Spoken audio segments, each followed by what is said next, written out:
وبركاته.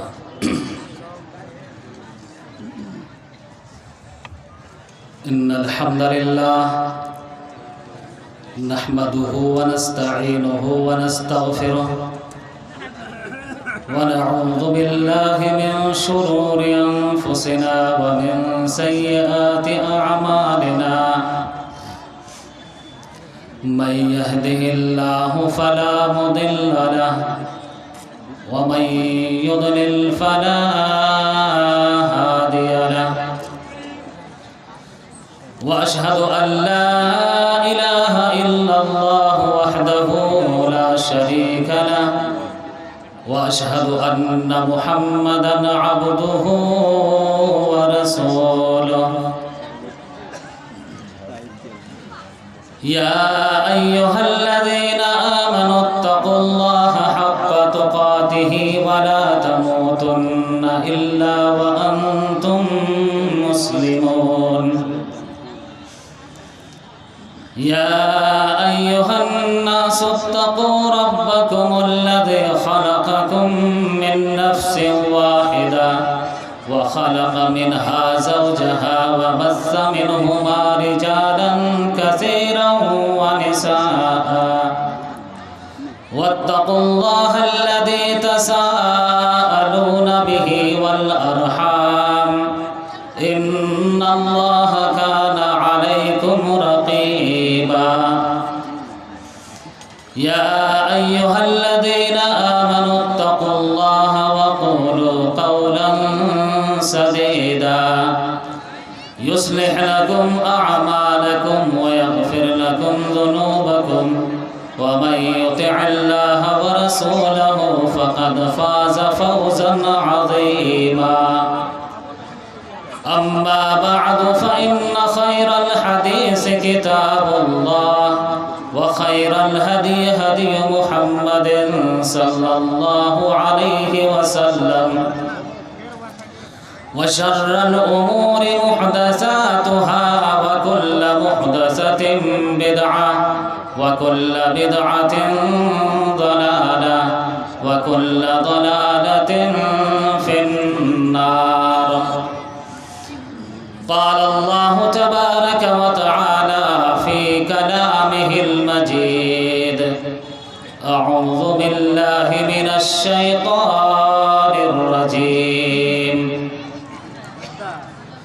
قل إن الموت الذي تفرون منه فإنه ملاقيكم ثم تردون إلى عالم الغيب والشهادة فينبئكم بما كنتم تعملون.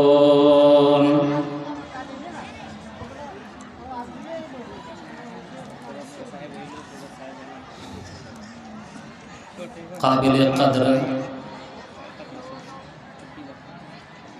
ناظم اجلاس حافظ شمشیر علی الفیضی حفظہ اللہ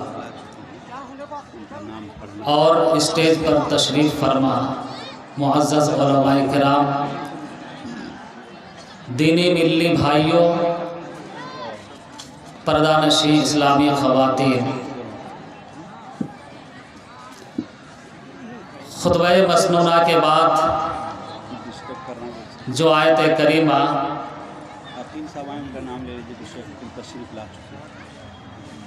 آپ کے سامنے پڑھی گئی ہے، انشاءاللہ اسی آیت کریمہ کی روشنی میں کچھ باتیں آپ کے سامنے رکھوں گا۔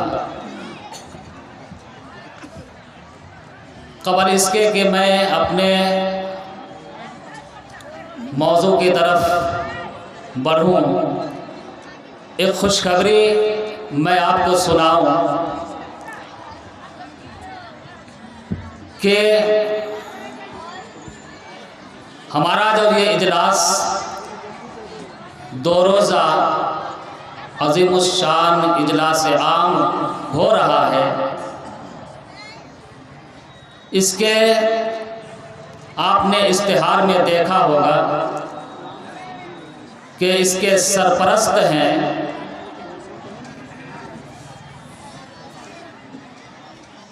صوبائی جمعیت کے ناظم اعلیٰ فضیلت الشیخ عقیل اختر مکی حفظہ اللہ، اور وہ تشریف لا چکے ہیں۔ انشاءاللہ تھوڑی ہی دیر میں وہ اسٹیج پر جلوہ افروز ہوں گے اور انشاءاللہ وہ بھی اپنا خطاب آپ کے سامنے رکھیں گے۔ اور ایک بات کا اعلان کرنا میں ضروری سمجھتا ہوں، ابھی خبر پہنچی کہ خواتین کے پنڈال میں کچھ عورتیں داخل ہوئی ہیں جو یوں کہہ لیجئے کہ مانگنے والی ہیں۔ بہت سی عورتیں چندہ سمجھ کر کے ان کے ہاتھ میں روپیہ دے رہی ہیں اور ان کو روکنے پر وہ جھگڑا بھی کر رہی ہیں۔ ایسا نہیں ہونا چاہیے، مانگنے کی یہ جگہ نہیں ہے، اس لیے ان خواتین کو روکا جائے۔ اور خواتین کو میں یہ کہوں گا کہ آپ مدرسے کے لیے چندہ جو دیں گے، آپ انہی بچیوں کے ہاتھ میں، یعنی جب یہاں سے ڈبہ جائے گا، جن بچیوں کے پاس بیچ ہوگا آپ اسی کو چندہ دیں، ایسے عام خاتون کو آپ چندہ نہ دیں۔ میرے بھائی اور دوستو، ہمارے علاقے میں بہت سے جلسے ہوتے ہیں۔ شاید امسال 9 فروری سے جلسہ شروع ہوا ہے اور مختلف جگہوں میں کہیں 1 روزہ کہیں 2 روزہ جلسہ ہو رہا ہے اور لوگ جلسوں میں شریک ہو رہے ہیں، لیکن فائدہ کچھ نظر نہیں آ رہا ہے، کچھ فائدہ نہیں ہے۔ اس لیے کہ آپ مسجدوں کا جائزہ لیں گے تو اتنے ہی نمازی آپ کو ملیں گے جو 9 فروری سے پہلے تھے۔ 9 فروری سے پہلے جتنے نمازی تھے اتنے ہی نمازی آپ کو ملیں گے۔ اس کا مطلب یہ ہوا کہ لوگ صرف جلسہ سن رہے ہیں، عمل کا جذبہ نہیں ہے، عمل کرنے کی نیت سے، عمل کرنے کے ارادے سے جلسے میں شریک نہیں ہوتے ہیں، بلکہ یوں کہہ لیجئے کہ جلسہ دیکھنے کے لیے آتے ہیں اور مقررین کو نمبر دینے کے لیے آتے ہیں۔ کون مقرر کیسی تقریر کیا، کس کا بیان اچھا تھا، کس کی تقریر لچکدار تھی، کس کا انداز بیان اچھا تھا، کس کا جوشیلا تھا، کون گرج کر بول رہا تھا، بعد میں لوگ تبصرہ کرتے ہوئے اپنے گھر کو واپس لوٹتے ہیں، فلاں مولانا نے بڑی اچھی تقریر کیا ہے، بڑا اچھا بیان تھا۔ میرے بھائی اور دوستو، ایک بھی آدمی اس ارادے سے یہاں شریک نہیں ہوتا کہ میں وہاں جاؤں گا، علماء کرام کا بیان سن کر، ان کی تقریریں سن کر میں نمازی بن جاؤں گا، گناہ کے کاموں کو ترک کر دوں گا، چھوڑ دوں گا۔ کسی کے اندر یہ جذبہ نہیں ہے۔ یہ بات سچ ہے یا غلط ہے؟ اپنے مسجدوں کا جائزہ لیجئے میرے بھائی اور دوستو۔ اور یہ ایسا کیوں ہے؟ لوگوں کے اندر عمل کا جذبہ کیوں نہیں ہے؟ لوگ گناہوں سے باز کیوں نہیں آتے ہیں؟ لوگ غلط کاموں کو ترک کیوں نہیں کرتے؟ آپ دیکھیں گے شراب پینے والا شراب پی رہا ہے، انگریزی شراب بھی آج کل عام ہو گیا ہے، یعنی بوتل والا۔ بہت ٹھوکے جاؤ گے قیامت کے دن، بہت ٹھوکے جاؤ گے، شراب چھوڑ نہیں پاتے، انگریزی شراب پیتے ہو۔ میرے بھائی اور دوستو، جوا کھیلنے والا کھیل رہا ہے، جوا کھیلنے والا جوا کھیل رہا ہے وہ چھوڑ نہیں پاتا، زنا کرنے والا اسی چکر میں لگا رہتا ہے، اسی فکر میں لگا رہتا ہے۔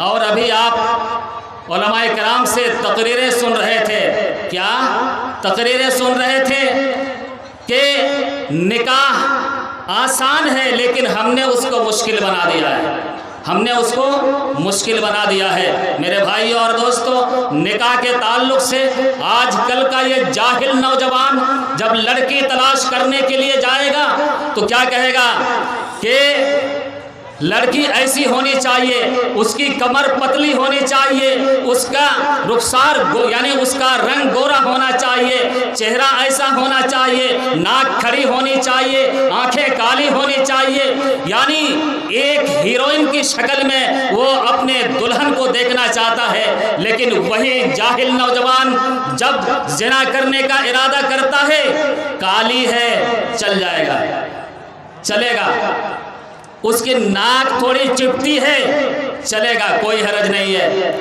رنگ کالا ہے گورا نہیں ہے چلے گا۔ میرے بھائیوں اور دوستوں، میرے مسلمان بھائیوں، ذرا ہوش میں آؤ، ہوش میں آؤ۔ آج گناہوں میں اتنا لت پت ہے، لوگوں کے اندر اصلاح نہیں ہو رہا ہے، لوگ اپنے گناہوں سے باز نہیں آ رہے ہیں۔ جانتے ہیں کیوں؟ موت کو آج بھول چکے ہیں، موت کو بھول چکے ہیں۔ اگر موت کو یاد کرتے میرے بھائیوں اور دوستوں، کوئی گناہوں میں مبتلا نہیں رہتا، تمام کاموں کو چھوڑ دیتا۔ دنیا کی ساری چیزوں میں اختلاف ہے، موت کے بارے میں کسی کو اختلاف نہیں ہے۔ آج یہاں محفل میں جتنے لوگ موجود ہیں، کوئی کہہ سکتا ہے کہ ہم کو موت نہیں آئے گی، موت سب کو آئے گی، چاہے مرد ہو یا عورت، جوان ہو یا بوڑھا، بچہ ہو یا بچی، اسی طرح سے کالا ہو یا گورا، عربی ہو یا اجمی، ہر ایک کو موت آئے گی، موت سے کسی کو چھٹکارا نہیں ہے۔ اللہ تبارک و تعالیٰ نے یہ قانون اپنی کتاب کے اندر بیان کر دیا ہے، وَمَا جَعَلْنَا لِبَشَرٍ مِّنَ الْخُلْدِ أَفَإِن مِّتَّ فَهُمُ الْخَالِدُونَ كُلُّ نَفْسٍ ذَائِقَةُ الْمَوْتِ۔ اللہ رب العالمین نے قرآن مجید کے اندر بیان کر دیا ہے کہ ہم نے کسی کے لیے ہمیشگی کی زندگی نہیں بنایا ہے، ہمیشہ کسی کو زندہ رکھنے کے لیے پیدا نہیں کیا ہے۔ اے محمد صلی اللہ علیہ وسلم، اگر آپ کو موت آ جائے گی، آپ اگر مر گئے تو کیا یہ لوگ ہمیشہ زندہ رہیں گے؟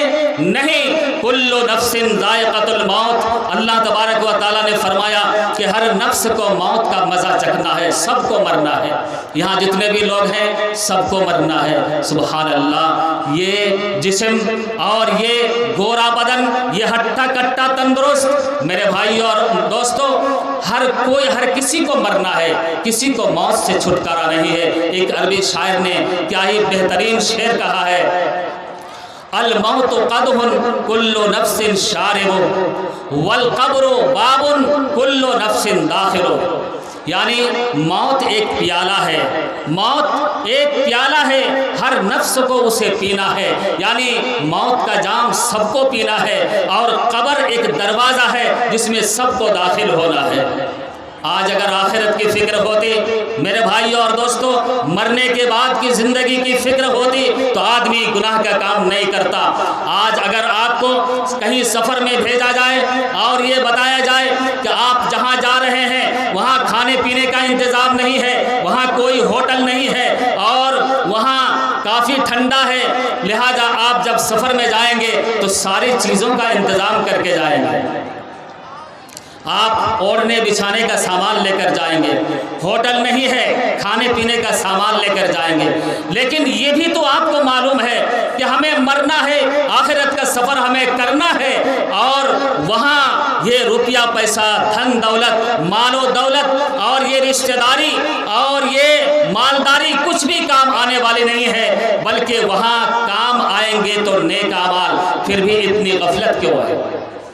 میرے بھائیوں اور دوستوں، اللہ رب العالمین نے قرآن مجید کے اندر یہ بیان فرمایا کہ جب کسی کی موت کا وقت آ جائے گا تو موت اپنے وقت مقررہ پر آ جائے گی، اس سے ایک سیکنڈ آگے بھی نہیں، ایک سیکنڈ پیچھے بھی نہیں۔ اللہ رب العالمین نے فرمایا فَإِذَا جَاءَ أَجَلُهَا لَا يَسْتَأْخِرُهَا سَاعَةً وَلَا يَسْتَقْدِمُونَ، یعنی اللہ رب العالمین نے فرمایا کہ جب موت کا وقت آ جائے گا تو موت اپنے وقت مقررہ پر آ جائے گی اور اس سے آگے پیچھے نہیں ہوگی، جو اللہ نے وقت مقرر کر دیا ہے اسی وقت پر آئے گی۔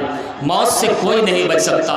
دنیا کے اندر آپ نے دیکھا کہ حضرت آدم علیہ السلام سے لے کر یہ سلسلہ چلا آ رہا ہے، بڑے بڑے بادشاہ آئے دنیا کے اندر، بڑے بڑے ظالم حکمراں آئے، یہاں تک کہ ربوبیت کا دعویٰ کرنے والا فرعون اس دنیا میں آیا، وہ بھی موت کے چنگل سے نہیں بچ سکا، اور اسی طرح سے بڑے بڑے سائنسدان لوگ آئے، وہ بھی اپنے ٹیکنالوجی اور سائنسی ہتھیار کے ذریعے سے بھی موت سے وہ بچ نہیں سکے، بلکہ سب کو اسی راستے سے ہو کر گزرنا پڑا ہے، یہاں تک کہ امام کائنات جناب محمد الرسول اللہ صلی اللہ علیہ وسلم بھی اسی راستے سے ہو کر گزرے، یعنی آپ کو بھی موت آئی۔ میرے بھائیو اور دوستو، موت سے کون بچ سکتا ہے؟ موت سے کوئی نہیں بچ سکتا۔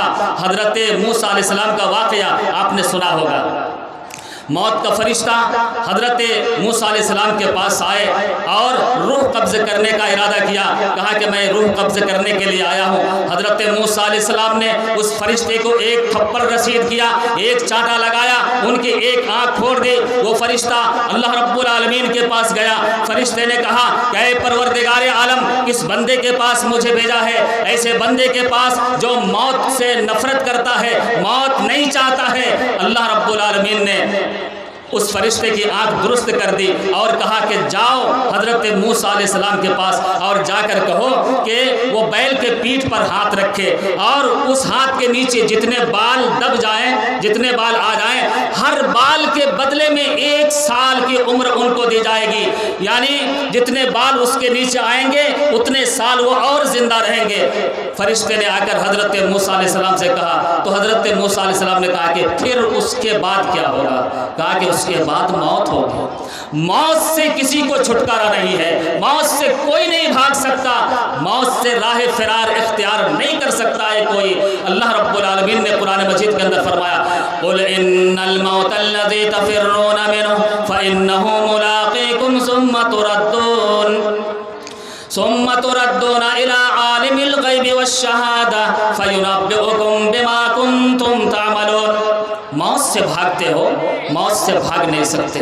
میرے بھائیوں اور دوستو، آپ دیکھیں گے دنیا میں کوئی اگر خطرناک چیز آپ کے سامنے آ جائے، مثلا سانپ، بچھو یا کوئی زہریلا جانور، تو سانپ، بچھو اور زہریلا جانور کو دیکھ کر آدمی اس کے اپوزٹ یعنی الٹا طرف بھاگتا ہے۔ آپ نے دیکھا ہے الٹا طرف بھاگتا ہے اور اس سے بچنے کی کوشش کرتا ہے اور بسا اوقات بچ بھی جاتا ہے۔ لیکن اگر کوئی موت سے بھاگنا چاہتا ہے میرے بھائیوں اور دوستوں تو بھاگ نہیں سکتا، اس لیے کہ اللہ رب العالمین نے فرمایا تم جس طرف بھی بھاگو گے موت تمہارے سامنے سے آئے گی۔ ملاقیکم، موت تم سے ملاقات کرے گی۔ ملاقات کا مطلب سمجھتے ہیں؟ ہم کہتے ہیں آپس میں بول چال میں کہ فلاں سے ملاقات ہوئی، یعنی میں ادھر سے گیا اور وہ ادھر سے آیا، دونوں کی آپس میں ملاقات ہوئی، وہ ادھر سے آیا میں ادھر سے گیا، ہماری ملاقات ہوئی۔ اسی طرح سے موت سے جدھر بھاگنا چاہیں گے بھاگنے کا کوئی راستہ نہیں ہوگا، موت ادھر سے ہی آئے گی۔ اللہ رب العالمین نے فرمایا کہ قُلْ إِنَّ الْمَوْتَ الَّذِي تَفِرُّونَ مِنْهُ، کہ اے محمد صلی اللہ علیہ وسلم آپ کہہ دیجئے کہ جس موت سے تم بھاگنا چاہتے ہو تم بھاگ نہیں سکتے، موت تمہیں پالے گی، موت تم سے ملاقات کرے گی اور تمہیں اللہ رب العالمین کی طرف لوٹنا ہوگا۔ تو میرے بھائیوں اور دوستوں، موت سے اتنی غفلت کیوں؟ اتنی غفلت کیوں؟ اس کے 2 اسباب ہیں۔ ایک سبب تو کیا ہے کہ دنیا کی محبت، مال کی محبت۔ اللہ کے نبی صلی اللہ علیہ وسلم نے فرمایا ہے کہ یکبر ابن آدم و یکبر معہ اثنان، حب المال و اللہ کے رسول صلی اللہ علیہ وسلم نے فرمایا کہ جب آدمی بڑا ہوتا ہے تو اس کے ساتھ 2 چیزیں بڑی ہوتی ہیں۔ ایک تو مال کی محبت اور دوسری کیا ہے طول العمر یعنی لمبی عمر۔ ہر آدمی چاہتا ہے کہ میری عمر لمبی ہو، میں زیادہ دنوں تک زندہ رہوں، کوئی مرنا نہیں چاہتا میرے بھائیوں اور دوستوں، کوئی مرنا نہیں چاہتا ہے، ہر ایک سوچتے ہیں کہ ہم زندہ رہیں، لیکن موت سے کوئی بچ نہیں سکتا ہے، موت ہر ایک کو آئے گی، ایک نہ ایک دن سب کو مرنا ہے۔ اس لیے میرے بھائیوں اور دوستوں جب یہ یقینی بات ہے تو ہم غفلت اور لاپرواہی میں کیوں پڑے رہیں، دنیا کی محبت میں کیوں پڑے رہیں اور ہم آخرت کو کیوں بھول جائیں؟ اور دوسری چیز کیا ہے، جہالت کی وجہ سے آدمی موت کو بھول جاتا ہے، جہالت کی وجہ سے۔ جہالت یعنی آدمی جاہل ہونے کی وجہ سے کیا کہتا ہے کہ موت ابھی تھوڑے ہماری آئے گی، ابھی تو میں جوان ہوں، ہٹا کٹا ہوں، تندرست ہوں، میں بیمار تھوڑے ہی ہوا ہوں، میں بیمار نہیں ہوں، تندرست ہوں، اچھا ہوں، مضبوط ہوں، موت مجھے ابھی نہیں آئے گی، یہ سوچ ہے آدمی کے ذہن میں۔ میرے بھائیوں اور دوستوں میرے بھائیوں اور دوستوں آپ گاؤں سماج کا جائزہ لیجئے، آپ نے دیکھا ہے، آپ نے مشاہدہ کیا ہے، جہاں بوڑھے آدمی مرتے ہیں وہیں جوان بھی مرتے ہیں، بچے بھی مرتے ہیں۔ میرے بھائیوں اور دوستوں اللہ نے کوئی ایسا قانون نہیں بنایا ہے کہ جو آدمی بیمار ہوگا صرف وہی مرے گا، اللہ نے ایسا قانون نہیں بنایا ہے کہ جو آدمی بوڑھا ہو جائے گا وہی صرف مرے گا۔ ہم نے ہزاروں نوجوان کو مرتے ہوئے دیکھا ہے، نوجوانوں کو مرتے ہوئے دیکھا ہے، بچوں کو مرتے ہوئے دیکھا ہے، ان کا جنازہ اپنے کندھوں پر ہم نے ڈھویا ہے، اور قبر کا منظر بھی ہم نے دیکھا ہے، قبرستان بھی ہم نے دیکھا ہے، لیکن میرے بھائیوں اور دوستوں اس کے باوجود ہمیں آخرت کی کوئی فکر نہیں ہوتی۔ میرے بھائیوں موت کو کثرت سے یاد کیجئے جو لذتوں کو توڑ دینے والی ہے۔ اللہ کے نبی صلی اللہ علیہ وسلم نے فرمایا اکثرو ذکر ہادم اللذات، لذتوں کو توڑ دینے والی موت کو کثرت سے یاد کرو، موت کو زیادہ سے زیادہ یاد کرو اور آخرت کے لیے تیاری کرو۔ میرے بھائیوں اور دوستوں وقت اجازت نہیں دیتا، وقت اجازت نہیں دیتا، ورنہ بالتفصیل اس موضوع پر گفتگو ہوتی۔ اللہ رب العالمین سے میں یہی دعا کرتا ہوں کہ اللہ ہم تمام مسلمانوں کو موت کو زیادہ سے زیادہ یاد کرنے اور موت کے بعد کی جو زندگی ہے آخرت کی زندگی، اے اللہ اس کے لیے ہمیں زیادہ سے زیادہ تیاری کرنے کی توفیق عطا فرما۔ آمین وآخر دعوانا ان الحمد للہ رب العالمین، والسلام علیکم ورحمۃ اللہ وبرکاتہ۔